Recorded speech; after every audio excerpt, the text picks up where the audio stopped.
Bem, boa tarde a todos. O meu nome é Ricardo Araújo e sou conservador daqui do museu. E sou, ao mesmo tempo, biólogo marinho. Vocês estão aqui vamos começar aqui por este lado, por esta sala, que penso que devem saber qual é a sala que se trata. Olhando para os vizinhos sabem mais ou menos o que é que temos aqui. Estou a fazer uma pergunta à espera que era bom que houvesse assim alguma interação entre vocês e eu, para que eu prefiro que seja uma conversa e que vão colocando perguntas consoante aquilo que eu vou dizendo. Não prometo conseguir responder a todas, mas vou tentar pelo menos elucidar em algumas dúvidas que tenho. Sabem qual é esta sala que se trata? Os invertebrados, neste caso em concreto marinhos, porque existem invertebrados terrestres, como é óbvio.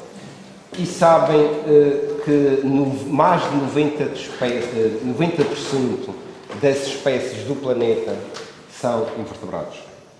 Isto é um bom exemplo da importância que os invertebrados têm para todo o equilíbrio da biodiversidade terrestre, nomeadamente invertebrados marinhos. Existem muitos. Depois vou particularizar um pouco mais relativamente aos grupos de invertebrados, os mais conhecidos, porque existem outros que eu não vos falar aqui, são demasiado complexos e não são tão, em termos de número de espécies, não são assim tão numerosos.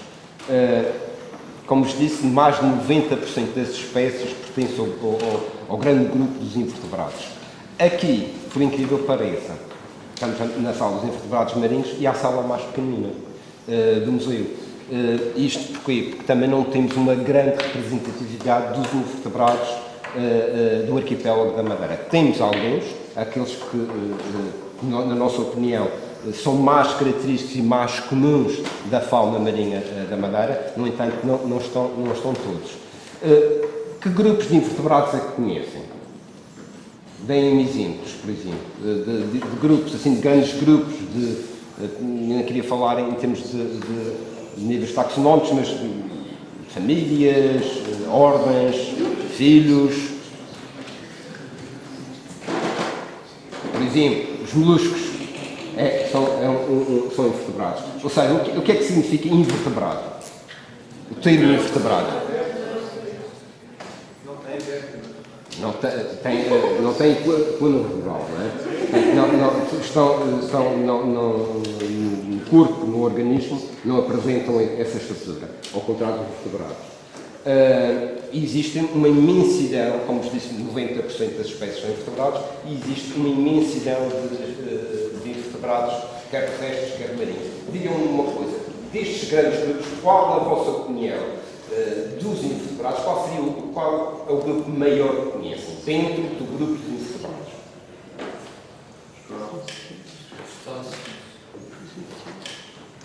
Nem é mentira, nem como é que se diz aqui, é um sinão, como é que é está quase, é verdade, mas não são os crustáceos. E por acaso é o meu grupo de especialidade, são os crustáceos, mais concretamente os decápodes. Mas não é o grupo maior, pertence ao maior grupo, que são os artrópodes. Os artrópodes são o grupo que contém maior número de espécies no planeta, mais de 1 milhão de espécies. E os artrópodes, o que é que significa? Artrópodes têm apêndices articulados, por isso artrópodes, portanto, têm vários pés, podem andar e são articulados. Digam-me uma coisa, dentro dos artrópodes há um grupo muito representativo já falaram dos crustáceos, ótimo, gostei bastante. Há uma coisa que, se me perguntarem de que clube é que eu sou, se me disserem que eu sou do Benfica, já não gosto e saio e vou embora. Está ali, não está a gostar de ouvir o que eu estou a dizer. Mas, eu, como falava dos crustáceos, é verdade que pertencem aos artrópodes, mas existe um grupo muito mais significativo em termos de número de espécies e que é um grupo que é extremamente importante, nomeadamente no meio terrestre. Já agora estamos a falar do meio marinho, puxar um bocadinho. São ovarinhos, assim, alguns. Os insetos, que também pertencem ao grupo dos artrópodes. Okay? Os insetos são o grupo mais significativo.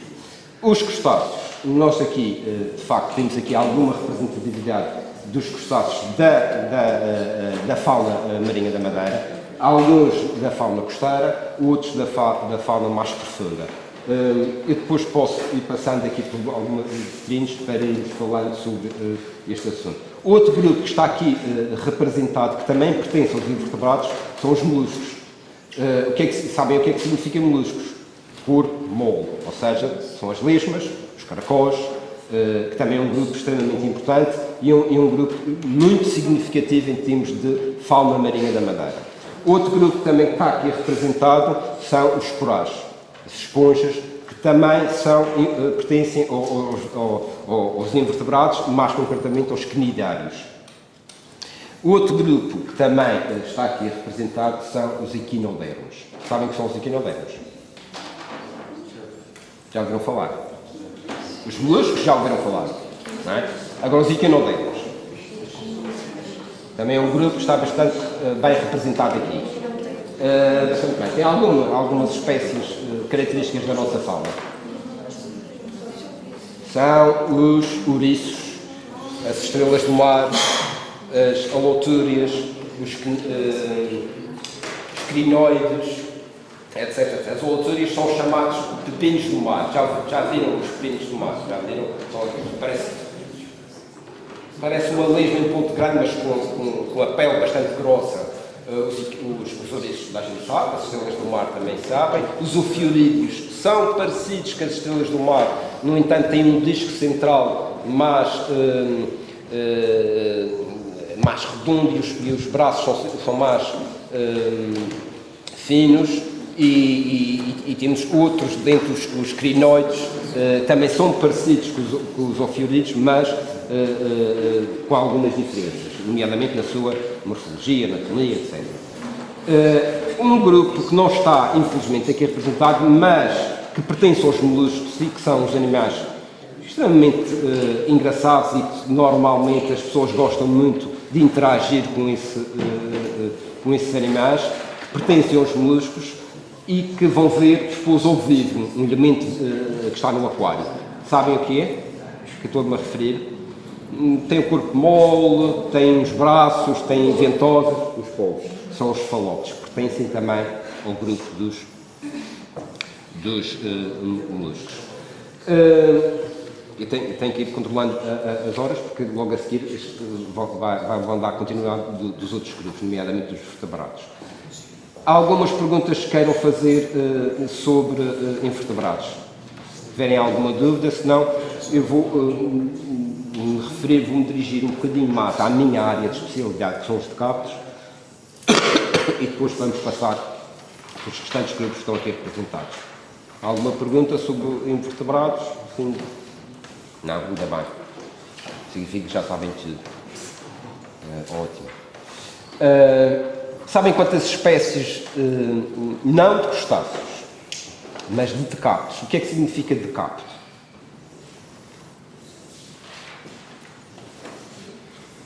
Decapode. Não vos diz nada. Eu antes pertenço ao grande grupo dos artrópodes e falei patas articuladas. Não, são os equinodermos. No do mar são equinodermos. Decápodes, 10. Podes, patas, 10 patas. Portanto, todos os decápodos, crustáceos decápodos, têm 10 patas. E quais são em termos de nomes vulgares, o que é que conhecem dos decápodos? As lagostas, os caranguejos, pelo menos mais duas nomes. Sim, as lagostas. Pertencem a um grupo, há várias espécies de lagostas na Madeira, existem várias espécies de caranguejos na Madeira e é o caranguejo. Os camarões e ainda há um outro grupo que é muito representativo na Madeira, mas cuja identificação dos espécimes é extremamente difícil, porque alguns deles são muito pequeninos, ou seja, o estado adulto não passa de milímetros de comprimento. Este talvez seja o grupo menos conhecido, talvez, não sei. Já ouviram falar dos ermitas, no caso da algada. São aqueles crustáceos, são os decápodes, ou crustáceos na mesma, que não têm uma defesa própria, ou seja, a maior parte dos crustáceos tem a carapaça dura, como por exemplo os caranguejos. Estes não têm carapaça dura e têm um abdômen muito frágil e por isso têm que se proteger num abrigo. E normalmente procuram, o que é que procuram? Conchas de gastrópodes, de moluscos, para se proteger e poderem sobreviver, nomeadamente aos predadores. Portanto, são 4 grupos, dos decapos temos 4 grupos representativos aqui, se não me engano estão aqui todos, dos ermitas, lagostas, caranguejos, camarões. Okay? Vamos então passar aqui os olhos e vamos conversando um bocadinho sobre alguns deles que vamos ver aqui. Ou então, se calhar, isto somos muitos, para estarmos aqui a circular, ali naquele se abriria um bocadinho, se calhar eu vou falando assim, naquela vitrine, temos na parte de cima, essencialmente, espécies características do litoral, como penso que todos vós já foram à pesca, já apanharam jacas para pescar, ou já viram aqueles caranguejos muito vermelhos que aparecem no supralitoral. Sabem o que é que significa este termo, supralitoral? Já falaram, já abordaram este assunto? Não. O meio marinho também está dividido em andares. E o supralitoral é o andar que normalmente está seco, apenas recebe alguma maresia, alguns respingos de água. E este caranguejo, peço desculpa, tem uma capacidade de respirar fora d'água, porque consegue armazenar alguma umidade junto nas patas, onde tem algumas brancas, e consegue fazer as trocas gasosas. Portanto, ele consegue se manter durante longas horas fora d'água. Que há aquele caranguejo vermelho grande que se vê nas rochas, é um caranguejo muito característico da nossa costa, e não só, é um caranguejo, uma espécie característica da região biogeográfica da Macarronésia. Depois temos ali mais aquele último caranguejo do lado direito, é o caranguejo conhecido como caranguejo adormecido. É um caranguejo que parece, quando se vai para debaixo d'água, quando se faz trabalhos de investigação, por exemplo, debaixo d'água, através de mergulho com a escafandra autónomo, é muito difícil de ver aquele caranguejo, porque ele fica muito quieto, por exemplo, encostado ou preso, fixo numa rocha, e é muito difícil de distinguir a rocha do caranguejo. E, portanto, é um caranguejo que não é fácil de ser observado. O outro caranguejo logo a seguir, portanto, estou agora do lado esquerdo, do lado direito, é uma calapa, se não me engano, a minha vista agora cada vez está pior, mas é uma calapa, que é um caranguejo típico dos substratos arenosos. Okay? O outro é rochoso e este é arenoso. Depois para baixo nós temos ali daquele lado um caranguejo também típico do litoral, da zona mais perto de zonas pouco profundas, que é um caranguejo cujo nome científico é Erifia verrucosa. E a verrucosa tem aquilo que nós chamamos de umas verrugas nos pedicelos, ou seja, nas patas, nas pinças, por isso é que deu origem a esse nome. Aquele caranguejo que há pouco de depressa, que está ali a meio, um grandinho na segunda prateleira, é um caranguejo que normalmente é muito combustível e é muito procurado para a gastronomia, que é muito bom. Aqueles dois caranguejos em baixo, quer do lado esquerdo, quer do lado direito, já são caranguejos de zonas mais profundas. É o caranguejo de fundura e é o outro caranguejo que falou há bocadinho de sapateiro, que não é uma espécie daquela que nós comemos no supermercado à venda. Mas é há caranguejos, são muito bons para comer. Aliás, aqui o museu já colaborou em vários projetos de investigação, nomeadamente aqui este caranguejo, que é o cháfio é um caranguejo que é muito bom para a gastronomia e é um ótimo recurso para os pescadores, para a nossa pesca. No entanto, ainda não houve uma aderência por parte dos pescadores, felizmente não há, sim, os testes são recurso, mas, por outro lado, poderia ser uma opção naqueles meses onde outro espada, poderia ser uma opção para capturas, desde que fosse devidamente controlado o seu estoque. Peço desculpa que estou constipado e isto a voz está-me a faltar. Deste lado, o que é que nós temos? Continuamos a ter caranguejos. Um caranguejo, aquele de cima, este que está aqui, é um caranguejo muito conhecido por vocês todos. Penso que já, se calhar vocês talvez não, mas os vossos pais, há pessoas que já comeram, que é a santola. É também um caranguejo de zonas pouco profundas. O outro caranguejo do lado do fundo é um caranguejo de fundura, ou seja, de zonas mais profundas. Este caranguejo, que é a caranguejola, é o nome comum deste caranguejo, Baramola covier, é um caranguejo que anda à volta dos 800, 900 milímetros, pode ser capturado. Apesar do seu aspecto grande, muitas vezes podemos pensar isto na panela era 5 estrelas. Fica pequenino. Não fica pequenino porque a carapaça não diminui. Agora, exatamente, não tem nada de escalma. É muito leve. Ao passo que aqueles dois dali de baixo já não. Já têm carninha suficiente para nos dar algum prazer. Em baixo temos um grupo, algumas estrelas representativas daqui da fauna costeira da Madeira. Nomeadamente, por exemplo, esta aqui maior é a estrela escavadora, é uma estrela de substrato arenoso. A que está ao lado já é uma estrela, já agora só uma curiosidade, é uma estrela extremamente voraz, é uma predadora de topo e ela parece que anda muito lentamente na areia, mas quando detecta uma presa, ela é muito rápida e abraça a presa e acaba por digerir. As outras já são estrelas comuns, junto ao litoral, a estrela verde, infelizmente a cor já não está verde. Temos aquela estrela lá do fundo vermelha e temos ali algumas conchas pertencentes a ouriços. Aquele organismo, aquele exemplar que está ali a meio, que eu falei, que tinha um disco que parece uma estrela, mas tem um disco central mais pronunciado e os braços mais finos, são chamados zoofiorídeos. Bem, vamos passar factos que vocês acharam que eram menos conhecidos. Qual é que era? Lembram-se? Os ermitas são estes que estão a ver, eles estão albergados protegidos dentro de lagostas.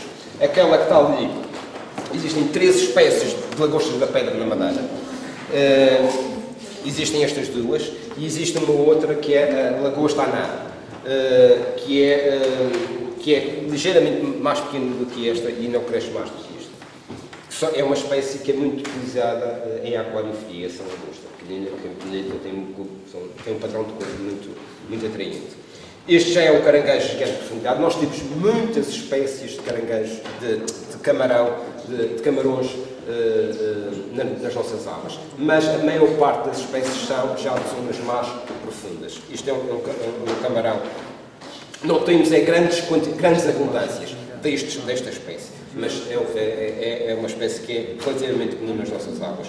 Isto é a lagosta comum, tradicional, que não é muito comum na Madeira, mas também aparece não com muita frequência, mas de vez em quando aparecem estas lagostas. No aquário já tivemos durante vários anos alguns exemplares deste organismo. Eu ainda queria vos dizer mais qualquer coisa sobre os crustáceos. Eu não sei se vos disse quantas espécies de decápodos existem na Madeira. Estão neste momento assinaladas 218 espécies diferentes de decápodos na Madeira. Por coincidência, isso é um trabalho é o meu trabalho de investigação. Eu estou a trabalhar neste momento em biogeografia dos decápodos da Macaronésia. E por coincidência, é mesmo coincidência, porque querem acreditem, quer não, nos Açores estão assinaladas também 218 espécies. Mesmo numa espécie, mas não significa que sejam as mesmas espécies. Okay? Tem 218 espécies assinaladas e aqui também. Em Canárias, 320 e tal espécies. Ou seja, significa que Canárias tem em termos de biodiversidade, tem uma biodiversidade mais rica do que a Madeira. E isso é natural. Porque é que acham, por exemplo, Canárias tem um maior número de espécies, neste caso em concreto, dos crustáceos? Porque é que acham que é devido a quê? porque está mais próximo da costa da África. E o que traz mais comidinha. Nós, a Madeira, não sei se posso dizer infelizmente, se posso dizer felizmente, nós somos assim, ou seja, nós estamos a meio do oceano. A meio do oceano, que é, neste caso em concreto, estamos a meio de um sistema oligotrófico. O que significa oligotrófico significa pobre em nutrientes, em matéria orgânica. Por isso, a biodiversidade não é muito abundante. Nem só a biodiversidade, a abundância das espécies não é muito grande, devido à falta de alimento na base da cadeia trófica alimentar do meio marinho. Por isso é que temos pouca abundância nos mares da Madeira e, por exemplo, Canárias, que tem muitos nutrientes vindos da costa da África, traz alimento e faz com que haja um maior número de espécies. Isto é natural que o número de espécies vai aumentando, consoante o conhecimento também vai aumentando, mas também se aplica aqui na Madeira, também se aplica em Canárias. Aqui nesta vitrine temos algumas esponjas e alguns corais, também típicos da fauna marinha da Madeira. No entanto, não são fáceis de serem observados, a não ser em algumas situações em concreto. Porque são, normalmente os corais são organismos ciáfilos. Sabem o que é que isso significa? Não. É natural também. É natural, por isso também estão aqui e eu vou dizer de maneira simplesmente vai ficando alguma coisa. Organismos ciáfilos são organismos que não toleram a luz, que preferem estar em zonas escuras. E então, por isso é que estão em zonas mais profundas, porque não têm luz. Se porventura, já aconteceu algumas vezes, eu a poucas profundidades, a 15, 18, 20 metros, a zona fótica, ou seja, a luz aqui na Madeira chega até cerca de 200 metros. Ou seja, nós temos luz até cerca de 200 metros. Para baixo disso, a luz começa a desaparecer, e por isso estes organismos normalmente estão abaixo disso. Mas, no entanto, aparecem acima disso. Em que zonas é que acham que eles podem eventualmente aparecer? Vou deixar para eles não gostam de luz.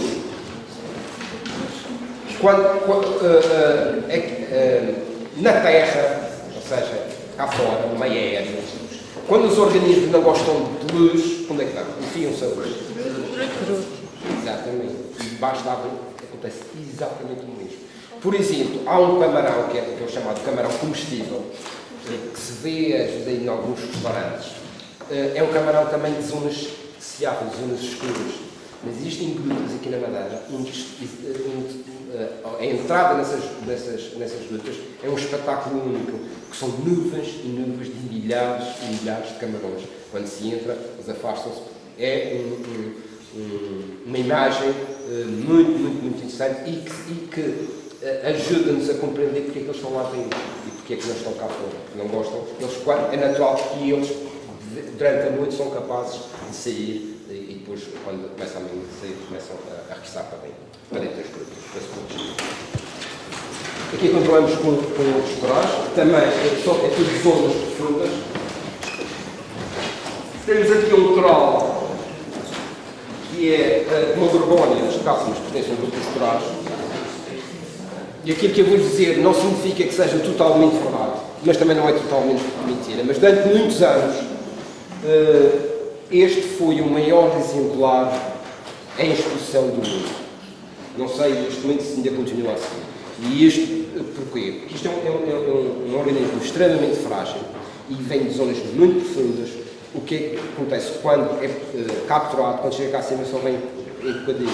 Por acaso, este foi apanhado pelo espinhel, pelo aparelho de pesca da espada, e veio direitinho por aí acima.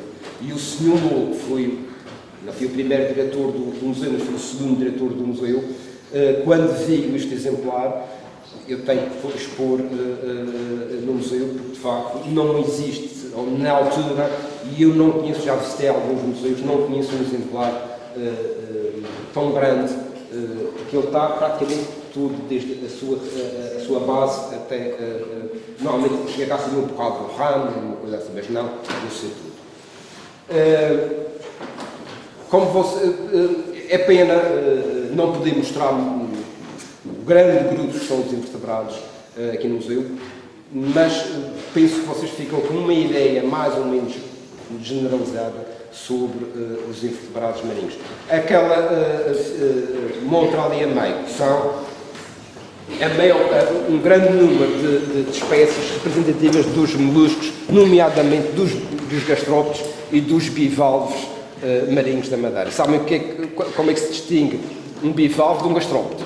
Uma coisa muito simples. Bivalve, o que é que significa? Duas válvulas, certo? São duas conchas. Os outros são os gastrópodes, ok? As lapas, os caramujos, búzio de tocar, penso que vocês já não fazem isso, mas eu quando tinha, mais novo do que vocês, como é óbvio, mas havia na altura do São João, usavam os búzios para tocar, por isso é que se chama búzios de tocar. Eu deixo aqui um pouco à vossa consideração aquilo que gostariam de colocar perguntas, mais alguma pergunta que queiram fazer sobre... Está ali um grupinho que vou pedir que passem para este lado, porque não precisam de ficar. Não, mas podem ser. Isto é um grande desafio, que eu nem sei bem como é que vou pegar nisto, porque a gente está a fazer uma visita um bocado ao contrário daquilo que normalmente é hábito de fazer neste museu. E vamos saltar dos invertebrados para os vertebrados, assim, digamos, de uma tacada. E ainda vamos voltar aos invertebrados outra vez lá dentro, mas neste caso é os terrestres, já não é comigo. Portanto, eu penso que o Dr. Ricardo Araújo não ouviu o que é que ele disse, mas o que ele deve ter dito que o museu expõe apenas objetos ou espécimes que foram colhidos na área do arquipélago da Madeira. Ele disse isto ou não? É exclusivo. Ou seja, o museu tem as suas coleções que estão guardadas, que não estão aqui à vista, que são as chamadas coleções de estudo. Tem espécimes de vários oceanos do mundo, não tem apenas do Atlântico, nem apenas da Madeira, mas em termos de exposição, tudo aquilo que vocês veem aqui é colhido na área geográfica do arquipélago da Madeira. E isto que eu estou-vos a dizer é absolutamente crucial, sobretudo quando se trata das aves. Porque, como nós iremos ver depois a seguir, uma grande maioria das aves que aqui estão não são aves residentes, nem sequer nidificantes na Madeira. Ora bem,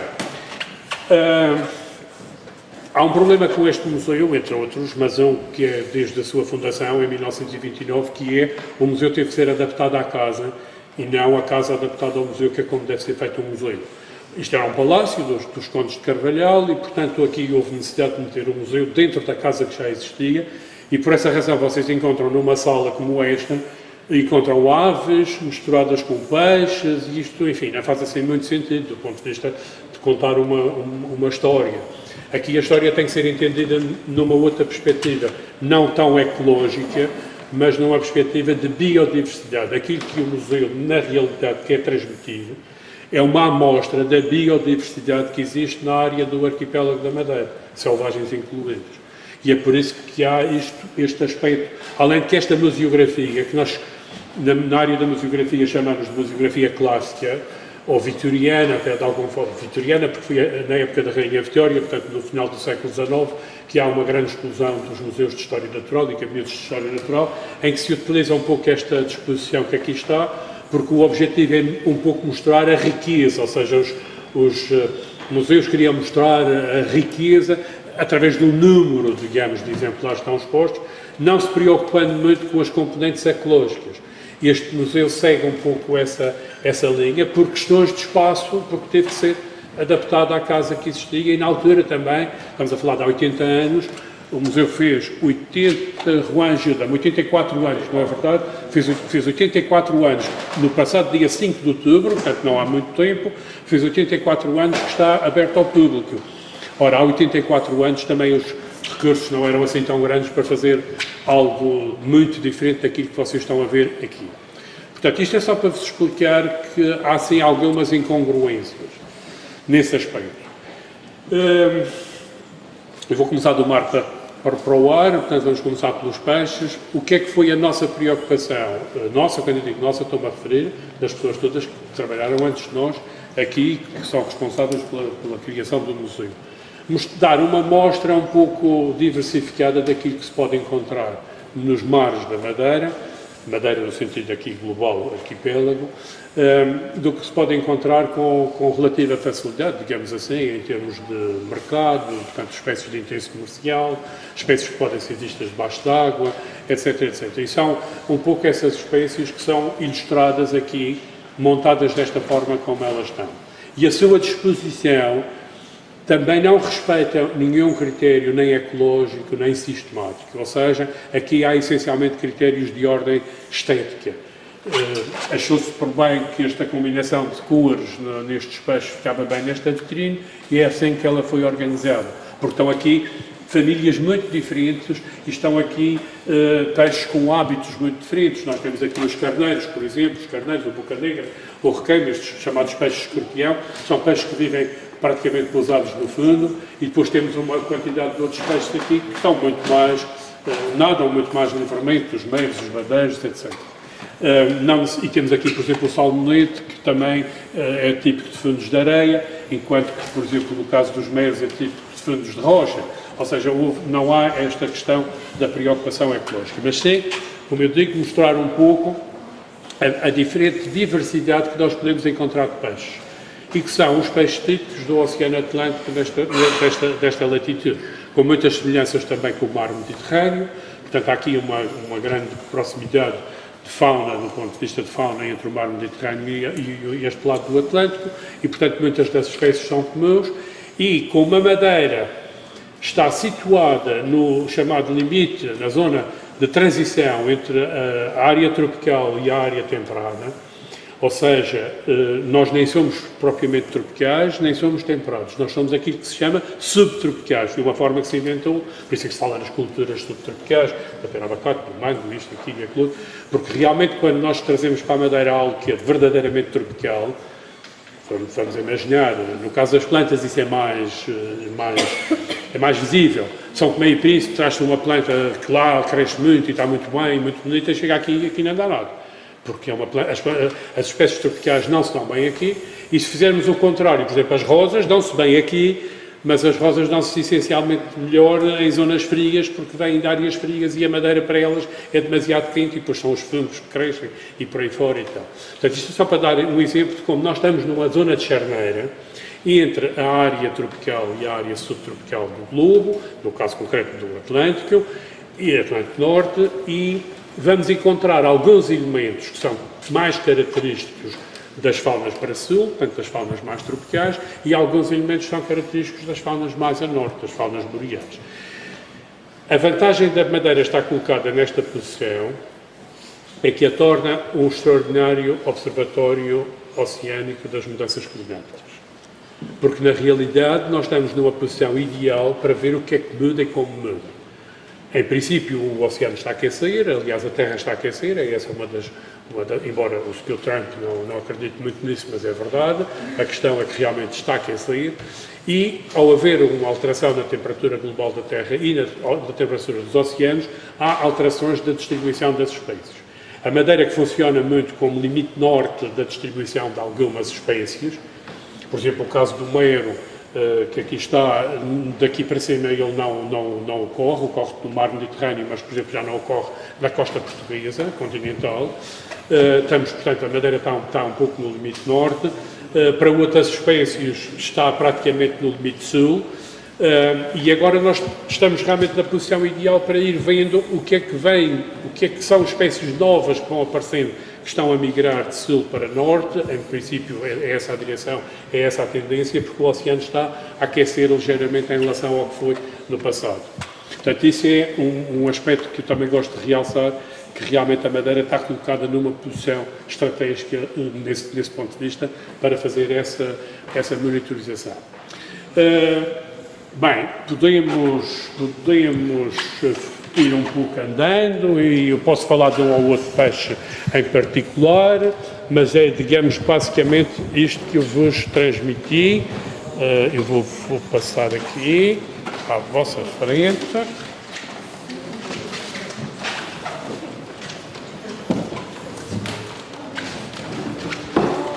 Aqui são os peixes.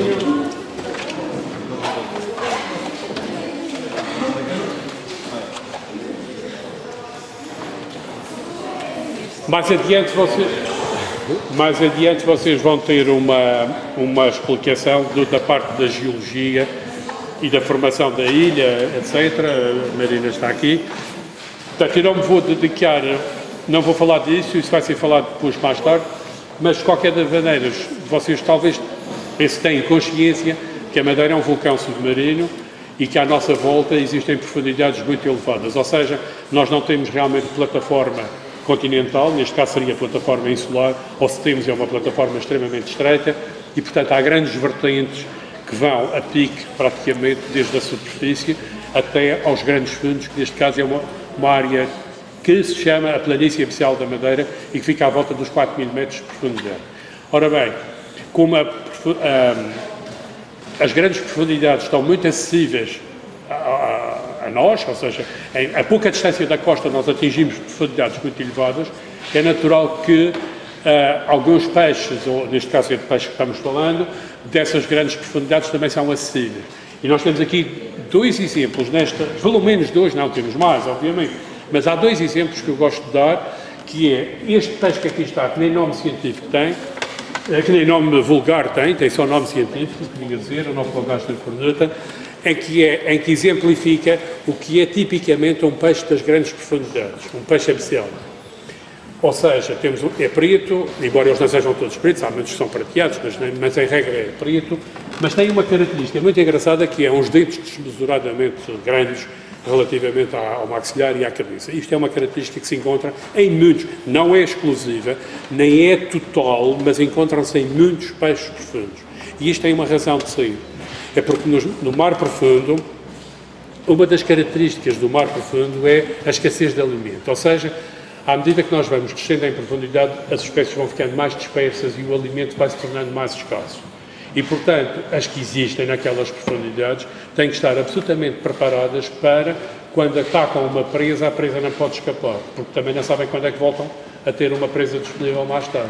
E isto em relação aos predadores, neste caso, no caso dos peixes, estamos a falar dos predadores de topo da cadeia alimentar, os que são de topo da cadeia alimentar, desenvolvem quase todos eles este tipo, nas espécies profundas, este tipo de adaptações com o desenvolvimento de dentes extraordinariamente grandes, porque eles têm que ter a certeza que quando ferram a dentada, acabou.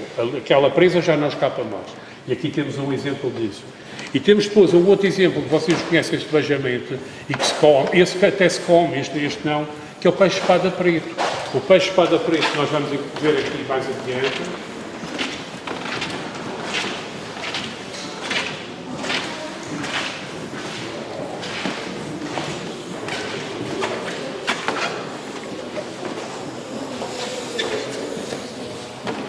Que é claro que o peixe espada preto, pronto, está aqui montado, mas vocês todos conhecem da praça, conhecem do prato, etc, etc, nem sequer preciso estar a mostrar, mas normalmente temos um peixe, outra vez temos um peixe que vive entre os 800 e, normalmente entre os 800 e os 1200 metros de profundidade aqui na Madeira, e mais uma vez, quando se olha para a boca deste peixe, outra vez uma dentição extraordinariamente desenvolvida, e é mesmo feita, pronto, está perfeitamente adaptado ao ambiente em que ele vive e à grande necessidade de obter alimento no mar profundo. Temos aqui exemplos de peixes que não são profundos, a tainha é um exemplo de um peixe costeiro, claro que tem um regime alimentar completamente diferente, é óbvio, não é? É essencialmente raspando as rochas, e é um peixe essencialmente herbívoro, mas obviamente tem os dentes, não tem nada a ver. Temos a falar, por exemplo, aqueles labrídeos, o próprio budião, tudo isso, não tem os dentes tão desenvolvidos como tem, por exemplo, estes peixes profundos. Mas também queria que vocês ficassem cientes que esta característica não é universal. Porque, por exemplo, temos aqui esta abrótia do alto, ou esta, aliás, qualquer uma, esta ou aquela dali, relativamente profundas e têm dentes muito miudinhos, muito pequenininhos, não têm os tais dentes desproporcionados como têm os outros peixes que eu estava a falar. Portanto, a característica não é universal, mas é uma característica muito importante e é uma característica muito presente nos peixes de profundidade. No caso daquele pequenininho, o Anoplogastes que eu vos mostrei ali, se nós ampliarmos aquele peixe para o tamanho de um peixe-espada, por exemplo, e se fizermos esta ampliação for proporcional, a cabeça, os dentes, tudo, o resultado final é que vamos ter um peixe com dentes deste tamanho, que é uma coisa que a proporção é completamente desproporcionada, passa o pleonasmo, em relação àquilo que normalmente os peixes têm. Depois há aqui outros exemplos de peixes com interesse, o caso do peixe-lua ali atrás, que é um peixe que vive próximo da superfície, muitas vezes mantendo a parte dorsal fora d'água, até por vezes vê-se o peixe-lua com uma gaivota pousada a apanhar boleia, acontece algumas vezes, e tem um peixe daquele tamanho, o peixe e tem uma bocadinha que é extremamente desproporcionada para o peixe que é. É preciso pensar em qual é a origem alimentar daquele peixe. Aquele peixe alimenta-se sempre do plâncton, essencialmente quer gelatinhosos, quer colágenos, tudo isso, e aquela boca é adaptada para aquele tipo de alimentação que ele faz. Obviamente ele não ataca outros peixes grandes, mas precisa disso, porque tem uma alimentação completamente diferente em relação, por exemplo, ao peixe-espada branco ou outro destes que aqui estão, são os grandes carnívoros.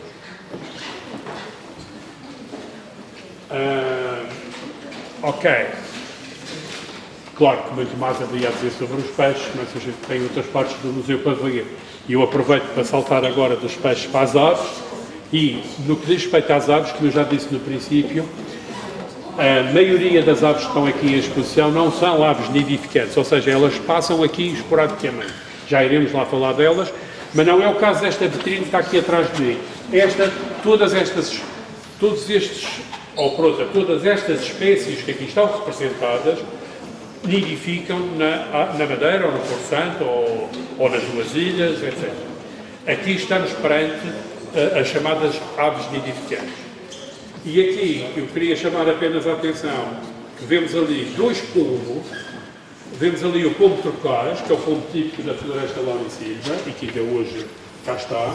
E vemos também um outro pombo que se chama pombo claro, e que é uma subespécie que está extinta. Aquele exemplar é dos últimos exemplares que foram apanhados aqui na área da Madeira.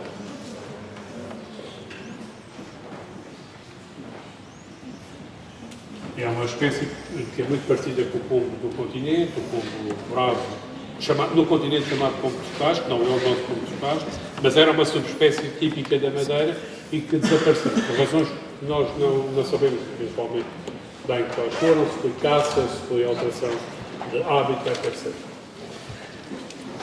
Ainda nas espécies nidificantes, elas não são todas aqui, também existem algumas neste próximo vitrine, e eu gostaria também de realçar um aspecto. Portanto, nós temos à volta de 20 e tal, e agora não vos posso dizer exatamente o número de cor de espécies que são nidificantes. Apenas referia que, por exemplo, em relação às aves de rapina, nós temos 3 espécies de aves de rapina diurnas, a manta, o francelho e o furabardos, e uma espécie de ave de rapina noturna, que é a coruja. Temos apenas uma espécie confirmada que regularmente nidifica na Madeira, e é a coruja das torres, aquela que ali está. Eventualmente há uma segunda espécie de coruja noturna, um mocho mais pequeno, que pode também nidificar esporadicamente na Madeira, mas com certeza e com permanência, é realmente a coruja. Portanto, de aves de rapina só temos realmente 3 espécies. A Madeira, portanto, como podem ver, não é propriamente o sítio ideal para as aves, nomeadamente as aves terrestres, ou seja, o número de espécies de aves terrestres que nós temos a nidificar aqui é incomparavelmente mais pequeno ou menor do que o número de espécies, por exemplo, das Ilhas Britânicas. E as Ilhas Britânicas são ilhas também como nós, embora sejam muito maiores, obviamente, mas a questão aqui não está no tamanho. A questão aqui está no habitat.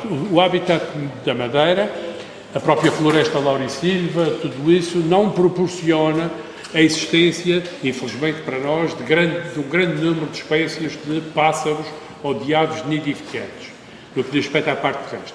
E qualquer um de vocês que vá a Lisboa ou a qualquer outra cidade europeia, em qualquer parque de uma cidade europeia, encontra-se muito mais aves do que se encontram aqui. Aqui, não, realmente, há várias razões que têm a ver com disponibilidade de alimento, etc., etc., para a existência de um número relativamente reduzido de aves nidificantes. Onde é que a Madeira tem uma importância, em termos de aves, muito grande? É nas aves marinhas. Porque aí sim joga com a sua posição geográfica, joga com o facto das ilhas, e aqui realmente estão, no arquipélago da Madeira, estão a maior colónia de cagarras a nível do Oceano Atlântico. Juntando considerando as selvagens, juntamente com as desertas, juntamente com a Madeira, estas três ilhas formam, no seu conjunto, a maior colónia de cagarras do Oceano Atlântico, e estamos a falar de qualquer coisa como 100.000 pares.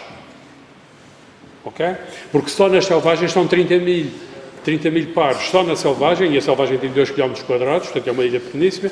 A Madeira, nós não sabemos sequer quantas cagarras é que pode ter a nidificar, porque a Madeira tem muita zona muito inacessível de falésias junto ao mar, que estão cheias de cagarras e que nós não sabemos, porque por simplesmente não conseguimos lá ir. As próprias desertas têm uma população bastante importante, o Porto Santo também, portanto tudo isto junto é realmente notável nesse aspecto. A Madeira, neste caso, aqui sim funciona o caso das selvagens, é o limite norte da distribuição de uma espécie de ave marinha, que é o calcamar, que é este pequenininho que nós vemos aqui neste expositor, e chama-se calcamar porque a ave tem umas patas bastante compridas e normalmente, quando se vê no mar, ela parece que calca o mar, ela toca realmente com as patas na água, sobretudo quando vai para levantar e mesmo quando anda a comer, tem muitas vezes as patas em baixo e toca com a membrana das patas na água, e os pescadores deram-lhe o nome de calcamar por causa disso. O calcamar, que tem qualquer coisa como 60.000 pares nidificantes, 30 e tal mil na selvagem pequena e outros 20 e tal mil na selvagem grande, a Madeira, portanto neste caso as selvagens, são o limite norte da distribuição desta espécie. E é o único local na Europa onde esta espécie ocorre. A Madeira também, no que diz respeito ainda a aves marinhas, tem, aliás, neste caso a Madeira e as desertas, tem 2 espécies endémicas de aves marinhas, ou seja, aves que só existem aqui. Não sei se o Dr. Ricardo talvez não tenha falado aqui, mas vocês sabem o que é o conceito de endemismo. Diz-se que é uma espécie endémica de um determinado local, quando ela apenas se encontra naquele local, ou nidifica ou se reproduz apenas naquele local. É isso que é o conceito de espécie endémica. No que diz respeito ao ambiente marinho, a noção de espécie endémica é muito mais difícil, porque o mar é um elemento muito mais contínuo e nós não temos, na realidade, fauna marinha endémica da Madeira. Há fauna marinha endémica da Macaronésia, ou seja, do conjunto das ilhas Madeira, Canárias, Açores e Cabo Verde. Aí sim. Agora, da Madeira em particular, ou do arquipélago da Madeira em particular, nós não temos fauna marinha endémica.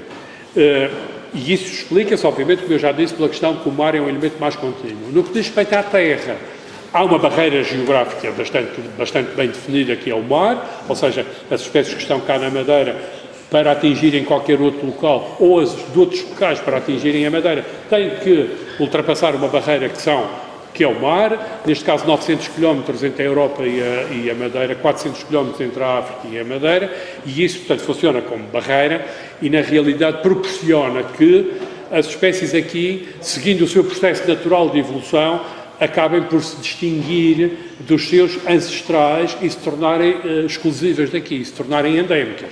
No caso das aves marinhas, isso não é algo muito vulgar, mas a Madeira tem 2 espécies, a Madeira arquipélago tem 2 espécies, são as chamadas freiras, as freiras da Madeira, em que a freira da Madeira propriamente dita, a própria Pterodroma Madeira, está aqui montada, é esta que aqui está, e a freira do Bugio, da ilha mais ao sul das desertas, nós não temos nenhum exemplar em exposição, mas é também um outro exemplo de espécie marinha endémica. Há bocado eu falei-vos do pombo trocaz. O pombo trocaz é uma espécie endémica da Madeira. Não vos falei do bis-bis, está ali atrás, é um passarinho muito... A ave mais pequena que nós temos na nossa fauna de aves daqui da Madeira, o bis-bis, é também uma espécie endémica da Madeira, Regulus madeirensis. Portanto, há vários casos nas aves terrestres, e no caso das aves marinhas temos estas 2, que são realmente endémicas e que, além do mais, têm a particularidade, o caso da freira da Madeira em particular, estarem altamente ameaçadas. A freira da Madeira tem sido um motivo de grande preocupação para todos nós, ligados à sua conservação, porque verificou-se que ela estava a desaparecer a uma velocidade que eventualmente até se pensava que não iria escapar, fruto de duas coisas: a perda de habitat e a predação por ratos. A perda de habitat porque esta ave nidifica nas zonas altas da Madeira, nas serras do Pico do Arieiro, do Pico Ruivo, das serras do Corral, e em que, é curioso, mas é uma característica do género Pterodroma, é fazer os ninhos pela terra dentro. Apesar de ser uma ave marinha, ela na realidade enfia-se pela terra dentro, noutras ilhas é o mesmo caso, com outras espécies do mesmo género, e seleciona lugares muito inacessíveis, normalmente a grande altitude, para escavar os túneis na vegetação e na terra, para poder pôr os ovos e fazer o seu ninho. As da Madeira, a freira da Madeira, tem os ninhos conhecidos na zona do Pico do Arieiro, e toda aquela zona, durante séculos, foi afetada pela presença de cabras, que deram cabo da vegetação e, portanto, provocaram uma erosão muito grande e reduziram muito a capacidade de habitat, porque estas aves não conseguem fazer um buraco na rocha, obviamente, elas precisam de fazer uma galeria para fazer o seu ninho, e essa galeria tem que ser feita em solo, tem que ser feita em terra, não pode ser feita na rocha, porque não tem qualquer outra possibilidade de o fazer. E, portanto, se a terra desaparece por via da erosão, elas perdem o habitat. Portanto, houve primeiro esse aspecto e depois, com a introdução, enfim, acidental dos ratos na Madeira, trazidos pelo homem, quando cá chegou, os ratos, por sua vez, também iniciaram uma predação muito grande sobre os juvenis e sobre os próprios ovos. E aqui, há uns perto de 30 anos, iniciámos um projeto na zona do Pico do Arieiro, que ainda hoje continua, em que, à volta das zonas de nidificação, está colocada uma rede de armadilhas com veneno próprio para eliminar os ratos e impedir que eles cheguem às áreas de nidificação das freiras. E só assim é que se conseguiu salvar esta espécie da sua extinção. Mesmo assim, em 2010, como vocês sabem, tivemos um grande incêndio na Madeira. Em 2010, o incêndio grande foi 2010, não é? Foi 2010. Foi o 20 de fevereiro e depois o incêndio em agosto. Exatamente. Em agosto de 2010 tivemos um grande incêndio, como vocês sabem, e o incêndio propalou-se nas zonas centrais e ardeu muito das áreas de nidificação da freira. Houve necessidade, inclusivamente, do Parque Natural da Madeira, na altura Parque Natural da Madeira, fazer ninhos artificiais para poder conter, para poder eventualmente permitir que as freiras continuassem a usar aqueles locais até que a vegetação voltasse novamente a crescer. Portanto, tem havido ao longo da história alguns golpes bastante duros relativamente a esta espécie, que ainda hoje nos põe bastante preocupados. Está no livro vermelho como espécie ameaçada e é talvez neste momento, a nível das aves marinhas, é talvez à escala mundial as aves marinhas mais raras. A população nidificante na Madeira não excede os 30 casais. Para uma espécie endémica, portanto, se estes desaparecerem, ela desaparece mesmo. Quanto ao resto que nós vemos aqui de aves, e são várias, são as chamadas aves de arribação, que o povo chama aves de arribação, ou seja, são aves migratórias que em determinadas alturas do ano, quando estão a fazer uma migração entre a Europa e a África, ou nesta altura do outono, ou na primavera entre a África e a Europa, se dá um vento de leste, empurra as aves para aqui, ou seja, faz desviá-las da sua rota normal de migração e podemos encontrá-las aqui na Madeira. E, portanto, estas todas que aqui estão, que não fazem cá ninho, portanto, não nidificam aqui, são apenas escolhidas porque eventualmente, vêm bater aqui. E a maioria das espécies que aqui estão, praticamente, eu diria, a totalidade, ou quase totalidade, não encontra habitat adequado aqui na Madeira para a sua sobrevivência. Estas aves migratórias, quando desviadas da sua rota, por vezes centenas de quilómetros, ficam condenadas. Portanto, elas vêm para cá e morrem aqui. E isto acontece todos os anos. É uma situação que nós temos que encarar e viver com isso, quer dizer, porque as cegonhas não têm habitat disponível aqui, as garças não têm habitat disponível aqui. A única exceção, talvez, que se pode ter nestas espécies é relativamente a algumas espécies aquáticas, nomeadamente os patos, com as lagoas do campo de golfe do Porto Santo, por exemplo, onde há uma população de mais de uma espécie de patos selvagens que hoje em dia já se fixaram ali.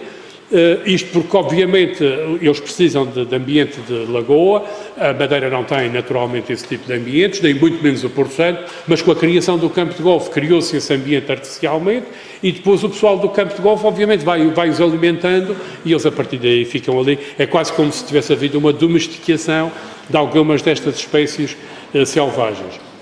Fora isso, a esmagadora maioria das espécies que aqui podemos encontrar, quando têm o azar de vir bater aqui, acabam a sua vida aqui. E temos várias, e são estas que aqui estão. Apenas para o objetivo de tê-las aqui em exposição é apenas para mostrar que, na realidade, a biodiversidade não se resume apenas àquela que é residente permanente, que é habitante permanente da ilha da Madeira. Não há muito mais para dizer, aliás, haveria muito mais para dizer, mas não é assim, isto assim, é só mesmo para dar um cheirinho. Uma coisa que eu não disse em relação aos peixes, só para terem uma ideia, estão referenciadas cerca de 650 espécies de peixes para a Madeira. Ora, não estão aqui 600, muito menos do que isso, mais ou menos, mas é só para terem uma ideia de que a fauna piscícola é realmente, apesar de tudo, bastante grande, e há todo um conjunto de espécies que não estão obviamente aqui representadas. Muitas delas estão em coleção do museu, e se algum dia forem à estação de biologia marinha, podemos mostrar aqui que não está aqui em exposição, mas está considerado para que em frascos e em alta. E basicamente é isto. A seguir a minha colega vai-vos continuar com... E depois se vocês terem alguma pergunta, mesmo enquanto eu vou explicando, podem pôr o dedo no ar fazer alguma pergunta. Portanto, eu chamo-me Mafalda Freitas, sou conservadora do museu, sou bióloga marinha, trabalho na Estação de Biologia Marinha e a minha área de investigação são os peixes cartilhaginhos. O Dr. Pescucci já vos explicou o que são os peixes ósseos. Os peixes cartilhaginhos, ao contrário dos ósseos, em vez de terem um esqueleto doce como é o nosso, têm esqueleto de cartilhagem, que é o material que nós temos no nosso nariz e nas nossas orelhas. É um material muito mais flexível, nunca ninguém partiu uma orelha, para partir do nariz é difícil, e portanto é um material muito mais flexível, adaptado à vida no ar. A maior parte dos peixes cartilhaginhos, portanto, dividem-se em 3 grupos principais: os tubarões, que são os mais conhecidos, as mantas, que vivem normalmente a meia água, portanto, mais próximo da superfície, e depois temos as raras e os ratões, que vivem normalmente junto ao fundo. Em termos de regimes alimentares, portanto, existe tudo. Existem os carnívoros, como podem ver, o tubarão mais perigoso que nós temos aqui no Mar da Madeira, que é o marracho, da família do tubarão branco. Portanto, o marracho, chamado maco, o anquim, portanto, tem vários nomes, é um dos tubarões mais velozes que vive aqui nos nossos mares e também, como podem ver pela dentadura, portanto, é carnívoro e é, como eu disse, dos mais perigosos. Temos também aqui a tintureira, portanto, o tubarão azul, um peixe também muito bonito, muito veloz, que vive aqui nas nossas águas e é carnívoro. Mas também temos filtradores, como é o caso da manta, se olharem para a boca, portanto, tanto a manta como, por exemplo, o tubarão frade, que é dos maiores tubarões que vivem aqui nos nossos mares, são filtradores, portanto, ingerem grande quantidade de plâncton, que também o Dr. Manuel Pescucci já vos explicou o que é, e, portanto, são inofensivos. O tubarão frade ou peregrino chega a atingir 6 metros de comprimento. Nós temos vários exemplares na coleção do museu depositados na Estação de Biologia Marinha e o professor estava a falar, portanto um dia queiram ir ver a estação de Biologia, poderão ver mais em pormenor estes exemplares. Os peixes cartilhaginos, além da característica do esqueleto, têm também várias fendas para respirar. Ao contrário dos peixes ósseos que respiram só por uma, para a brânquia ou o perco, aqui nos peixes cartilhaginos o número de fendas varia de 5 a 7. Isto porque eles não têm um órgão, os peixes ósseos têm, que é um balão, a bexiga natatória, que os ajuda a flutuar. Na existência desse órgão, eles têm que estar sempre a nadar. Portanto, precisam de muito mais oxigenação e, por isso, normalmente têm mais fendas de 5 a 7. Tem também uma característica, para quem tem dentes, no caso dos tubarões, existem regeneração de dentes. Cada vez que vão perdendo, substituem, vão crescendo outros no lugar. E têm também uma característica que é, consegue-se distinguir o que é um macho e uma fêmea só externamente. Portanto, apresentam dimorfismo sexual externo. Isto o que é? Os machos apresentam os órgãos sexuais, chamam-se os clastas, depois poderão ver aqui, são os órgãos, portanto, sexuais masculinos, e é através dos quais há a fecundação da fêmea e a fecundação interna.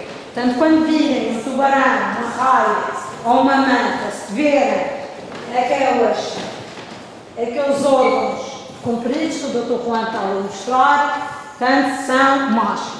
Quando não têm, são fêmeas. Portanto, através de uma análise externa, sentirmos que abrir, conseguimos logo ver se são fêmeas ou são machos. Em relação também a outros tubarões, portanto, estamos a falar destes que estão aqui, são tubarões mais de costa, portanto, que nadam junto à superfície, aproximam-se da costa em algumas alturas do ano, mas, por exemplo, o caso do marracho, vivem em mar alto. Mas existem outro tipo de tubarões, que são os que estão naquela vitrine em cima, ou nesta vitrine aqui, que têm uma pele muito mais áspera, que antigamente era usado como lixa, e que são os tubarões que vêm com pescaria acessória na pesca do peixe-espada preto. Portanto, a pescaria do peixe-espada preta, das pescarias artesanais mais antigas do mundo, é feita aqui na Madeira desde a colonização do homem, praticamente, e é feita entre os 800 e os 1200 metros de profundidade. E, portanto, estes tubarões vêm na pescaria da espada, são postos a secar e a salgar e constituem um petisco muito apreciado, principalmente em Câmara de Lobos, que chama-se a gata.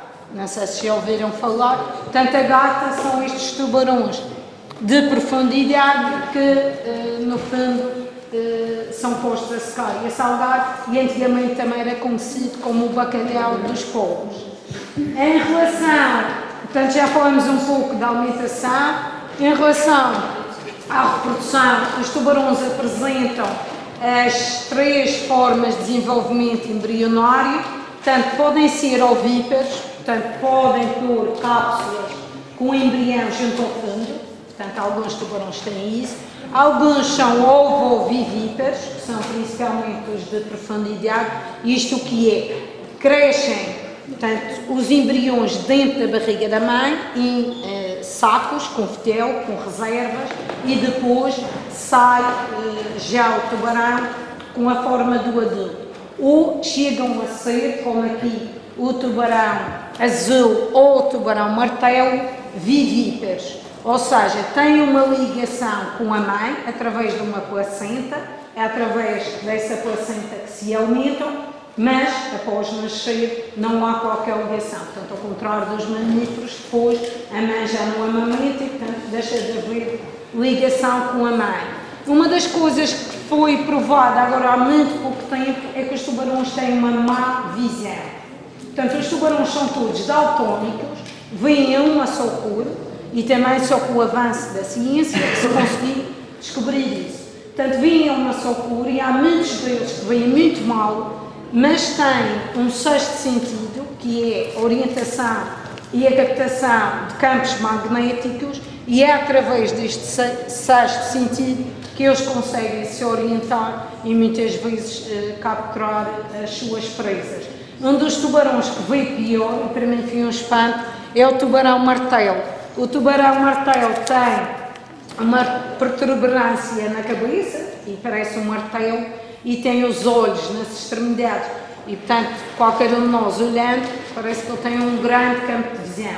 Mas é dos que vê pior e, portanto, orienta-se muito para o campo magnético. Estão a ser feitos muitos estudos também de adaptação de padrões para ver.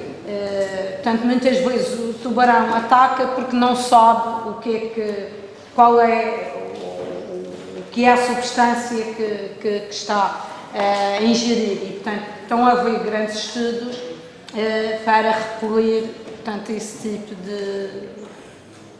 de ataques, que são poucos, e na Madeira nunca existiu nenhum. Portanto, nós na Madeira, a espécie mais comum perto da costa que temos é a caneja, que está ali ao pé da doutora Carolina. Portanto, é um tubarão que, apesar de atingir mais de 1 metro de comprimento, praticamente não tem dentes. Portanto, tem uns dentes muito que parece uma lixa e, portanto, em contato com a nossa mão apresenta qualquer perigo. Portanto, estão todos descansados, podem ir para o mar, porque a probabilidade de desaparecer um tubarão é muito reduzida aqui na Madeira. Nós temos um programa de avistamento, portanto, quando alguém vai para o mar, seja qualquer pessoa, e que avista um tubarão, uma manta ou uma raia, pode enviar um mail para a estação, que nós agradecemos toda essa informação, mas, como foi provado para a National Geographic, quando vieram cá e também nas selvagens, a nossa água é pobre em tubarões. Não sei se tem mais alguma pergunta. Por último, só para mostrar um dos belos exemplares que nós temos aqui do tubarão. Isto chama-se o peixe-rabo, porque tem a barbatana caudal muito comprida, são pequenas curiosidades. Isto, cada tubarão depois tem, portanto, consoante a sua espécie, consoante as suas especificidades, e, portanto, este é um tubarão que também não é muito comum, mas que é uma espécie muito bonita, principalmente realmente para a extensão da barbatana caudal.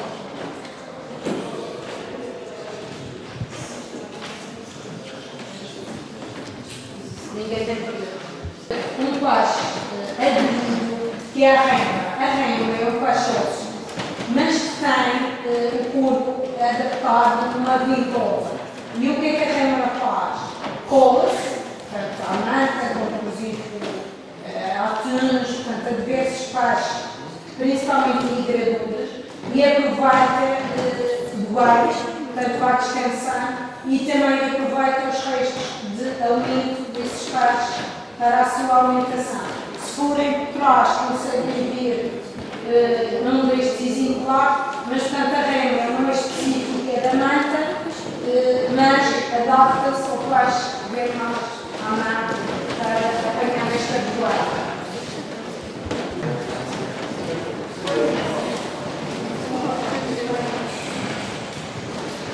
Portanto, este aquário é um aquário que tem 60 anos, feito este ano.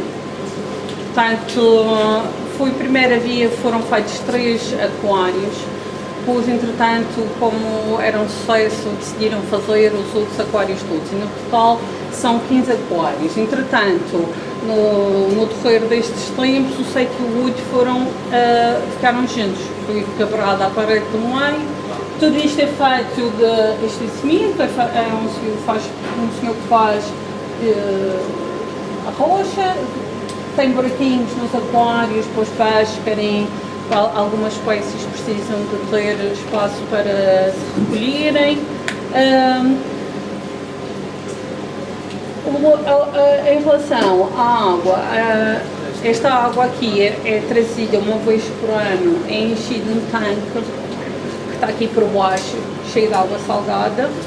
Esta água é levada por bombas lá para cima, para um outro tanque mais pequeno, e depois cai Depois cai por gravidade.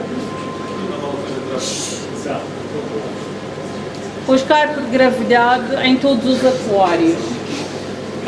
As espécies que temos aqui são as espécies capturadas especialmente na Costa Sul, porque é-nos mais acessível a Costa Sul, mas são as espécies que existem, portanto, nos mares da Madeira. Temos espécies de alto mar, temos espécies do intertidal, espécies do litoral. Os aquários, neste momento, estão dispostos da seguinte maneira. O primeiro aquário foi decidido que seria o aquário do calhau rolado, portanto, aqui que nós temos nas nossas praias, e temos as espécies que existem no calhau rolado, especialmente os pegadores, que é uma espécie de peixe que vive no calhau, mesmo nas pedras. Se vocês forem à praia, praias bem movimentadas, e se virarem as pedras vão encontrar peixes agarrados, são os pegadores. Existem 3 espécies na Madeira, portanto uma é certa, as outras 2, pensa-se, há cientistas que dizem que é uma, há cientistas que dizem que são 2 espécies diferentes. Porquê? Porque no dorso uns têm pintinhas e outros têm risquinhas, e uns dizem que são 2 espécies diferentes, há outros cientistas que dizem que é a mesma espécie. O que é que eles têm? Eles têm uma ventosa, portanto as 2 barbatanas pélvicas juntaram-se em forma de ventosa e eles ficam pregados à rocha, ao calhau, porque quando o mar vem e a onda bate, os peixes ficam presos. Depois no segundo aquário temos um afonsinho, que é um peixinho muito especial, muito bonitinho. O afonsinho é noturno, normalmente no mar está dentro de buraquinhos, fendas nas rochas, e é especial porque ele guarda os ovos todos, portanto uma postura na boca. Acho que é até 20.000 ovos dentro da boca durante um tempo, até que quando começam a nascer os peixinhos, então ele volta à sua vida normal. Aqui, escondido, muito esperto, temos o moero. Vocês já ouviram falar do moero, penso eu? Não. O moero é uma espécie que está em perigo de extinção. Porque é uma garupa grande. É um peixe muito afável, é um peixe curioso, é um peixe muito fácil de caçar e é um peixe muito bom de comer. O que é que significa? Muitos eram caçados e portanto temos o moero aqui. Da reserva do Guarajal, devem ter visto, portanto, informação sobre o moero. Aqui temos um aquário de areia. Podem ver, portanto, as chalemas costumam viver nas pradarias e em zonas rochosas. Temos uma estrela escavadora, que é uma estrela que normalmente está debaixo da areia. Quando está na hora de comer, ela sai debaixo da areia e anda à procura de comer. Depois temos o polvo. O polvo, a bibliografia diz que vive até 5 anos e tem o 25% de polvar, portanto, vive até 12 anos. O que tem de especial do polvo é que, após a postura, fica a guardar os ovos e não sai para comer, não vai à procura de comer, e depois dos ovos nascerem. Portanto, o polvo moço tem muito tempo sem comer. Não, o objetivo de todas as espécies é procriar. Portanto, o objetivo é concretizado quando nascem os polvinhos pequeninos, que saem dos ovos como um polvo grande, mas são muito pequeninos. Saem menos. Depois, no próximo aquário, temos os crustáceos grandes, tem os cavacos, temos aqui um ermita. O ermita temos várias espécies de ermitas. O ermita é um caranguejo em que a carapaça atrás é mole, não é rija como os caranguejos, como todos os caranguejos. E eles procuram sempre uma concha do molusco, depende consoante o seu tamanho, para se encaixarem lá dentro. E ficam com uma casinha, chamam o caso ao lado, o ermita. esta espécie que está aqui tem esta anémona, é normal ter esta anémona que está colada à concha com o mutualismo. Eles estão a comer, portanto, a anémona fica com os restos do comer, do ermita, e ao mesmo tempo está a protegê-lo de algumas espécies, porque o claro vai queimar. O próximo aquário está vazio, porque é um aquário que está neste momento em manutenção. Aqui costumam estar ninhos, e não faz ninguém ir ouvir. Este aquário está em manutenção. Normalmente temos aqui os peixes que é apto ver quando se mergulha, que os estão mais próximos do litoral e que são coloridos, que são as castanhetas, que são os peixes verdes, as trutas do mar, mas neste momento o aquário foi tudo limpo, foi tirado todo o substrato, voltar a pôr o substrato novo e está em recuperação para voltar a ter peixe. No próximo, tem procurado, tem uns camarões muito especiais, tem um cor de laranja que está em cima e tem aquele que está descendo, que é laranja e vermelho. Isto é um camarão limpador. Este camarão normalmente vive ao pé das moreias e ele tem próprio entrar na boca das moreias, elas abrem a boca, o camarão entra lá dentro, limpa os restinhos de comer dos dentes das moreias e fica alimentado e a moreia fica com a boca limpa. É camarão limpador. Há mais uma espécie de camarão limpador.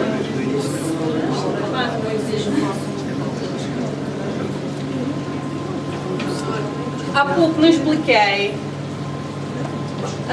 Temos aqui mais um moeiro. Há pouco não expliquei. O moeiro é um peixe sedentário. Ou seja, é um peixe que normalmente está sossegado, é territorial, defende o seu território.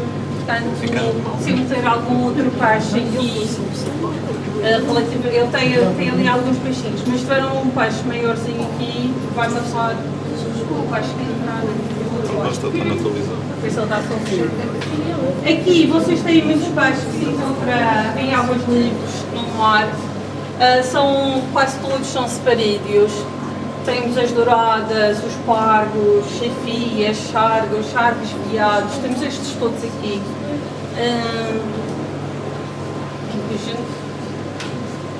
É uma estrela. Isto é a estrela ao contrário. Esta estrela é chamada, pode ser chamada estrela azul ou estrela dourada. É a estrela que tem mais de 5 braços. A estrela que tem só 5 braços é a estrela verde. Pode acontecer a verem estrelas com o braço cortado, é normal, mas aqui também. E depois volta a nascer o braço tudo cortado. Não há ninguém. Aqui temos duas moreias. Temos a moreia preta e a moreia ao morião. São dois tipos de moreia. Temos mais dois tipos. Temos a moreia pintada e a moreia serpente, que não tem mantequina. Pode ter mais tipos, porque já elas as duas já se estranham muito. As moreias também são noturnas, estão sempre enfiadas em buracos na rocha. Quando querem comer, saem para vir comer. As moreias têm uma característica especial, que é, elas têm duas mandíbulas. Tem a que vocês estão vendo cá fora e dentro tem mais uma mandíbula ao contrário. Quando ela apanha um peixe, ela tem outra ao contrário. Parte o peixe e enfia o peixe todo em cá. E este não devia estar mais escuro? Se elas... Isto não devia estar mais escuro? Mais escuro? Não. Sim. Então, não, tem os buracos. Se elas escondem-se. É uma boa pergunta. Elas só chegam à rua para comer. É uma boa pergunta, mas nós acabamos de dar a comer, elas vieram comer. Mas depois vão estar sempre escondidas. Mas ficam... Não, estas não ficam. Elas ficam... Tipo, elas dormem. Sim, não, mas a grandes superfícies, tipo... profundas ou tipo... Não é intermédios, Relativamente, vocês depois podem terem atenção, meninos. Aqui tu vês tudo. Sem que Nas placas informativas podem ver a profundidade, o tamanho máximo. Tem várias. está ali a informação de cada quadrado da placa. Sim, não tenho Esta está turva. Esta água está turva, porque o meu colega acabou de deixar como era. Aqui temos o. Se faz favor. Aqui temos o peixe porco, é chamado peixe porco porque quando ele é pescado e está fora da água, faz o som de um porco quando tenta respirar, por isso é chamado peixe porco. Está sempre a subir com o chão. Ele costuma assoar com o chão, não é? O peixe porco, não, ele arruma as pedrinhas e muda as pedrinhas de sítio. É um peixe agressivo, muito agressivo.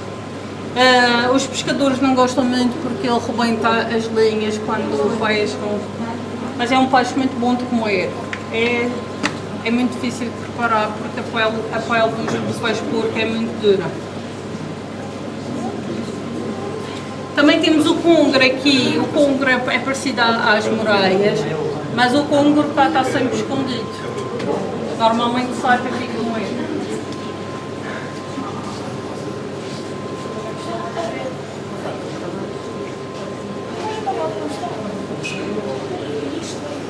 Este aquário é o aquário do intertedial. Se vocês procurarem vão encontrar peixes pequeninos que são várias espécies de cabos. Temos os ouriços do mar. Aqui temos uma espécie. E temos a anémona também, que esta anémona é muito típica cá da Madeira. E podemos encontrar em quase todas as poças no intertedial.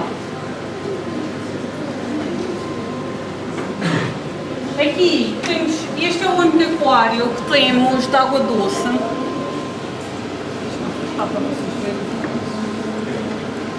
Este é o único aquário que temos de água doce. Apanhámos uma enguia pequenina na ribeira, trouxemos.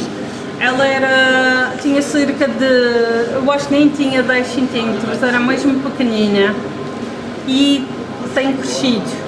Entretanto, decidimos pôr mas estava num aquário separado.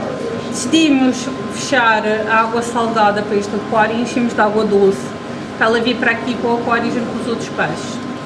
A enguia é um peixe mais ou menos como o salmão, que vai desovar um sítio, vem viver outro sítio. O que é que acontece? A enguia, já a enguia europeia.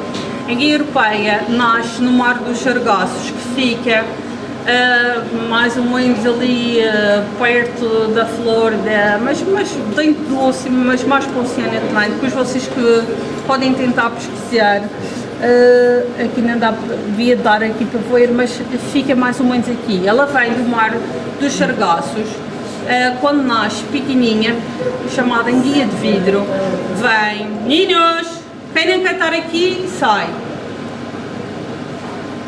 Vem com uma enguia de vidro através da corrente do Golfo e é trazida através da corrente do Golfo para todo o continente da Europa e para, neste caso, também vem bater à costa da Madeira, não muito, mas vem. A enguia, entretanto, pelo caminho vai crescendo, quando chega à costa da Europa já é chamam uma enguia amarela, que ela tem a barriguinha amarela. Pois, ela vai, entretanto, vai crescendo e tenta, quando chega à Europa, ela começa a subir as ribeiras. Sobe ribeiras, no nosso caso, sobe os rios, no caso do continente e em toda a Europa. Sobe os rios e fica lá até ficar sexualmente matura, que é quando ela fica com a barriga prateada, portanto com a parte abdominal prateada e com mais ou menos 2, 3 anos. Ela começa no mar, na água salgada e depois passa para a água doce. Passa para a água doce? Sim. Então ela consegue estar nos dois meios? Ela tem fases diferentes, tem um ciclo de vida em que em fases ela vive na água doce, fases ela vive na água salgada.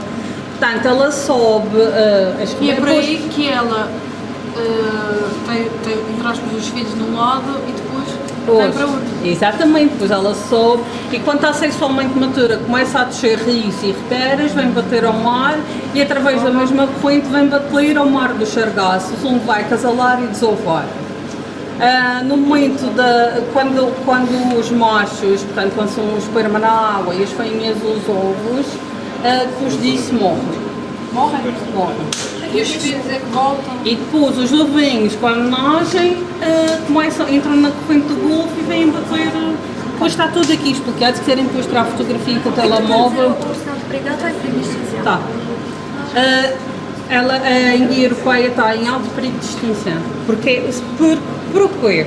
Porque a enguia de vidro, quando elas são muito pequeninas, está aqui. Quando são em guia de vidro, acho que é um petisco muito bom no organismo. Então elas são apanhadas em massa, elas vêm quantidades extraordinárias juntas e elas são apanhadas e para consumo, ou seja, nunca crescem, não se reproduzem, por isso está em perigo de extinção, porque elas são apanhadas enquanto em guias de vidro.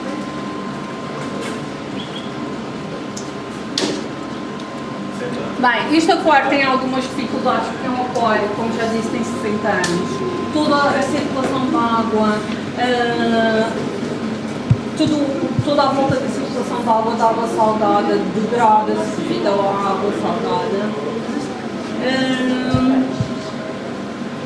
Temos passado algumas dificuldades para tentar manter e isto é o melhor que posso fazer. Ela fica sempre separada. Não, ela costuma, ela neste momento ela anda cá fora porque ela está a comer, mas ela costuma se enfiar debaixo das pedras e fica com a cabecinha de fora.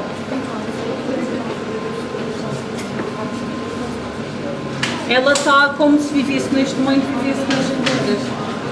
Aqui na Madeira chamam-o o Eiró, não sei se vocês conhecem, já comeram. Só disse que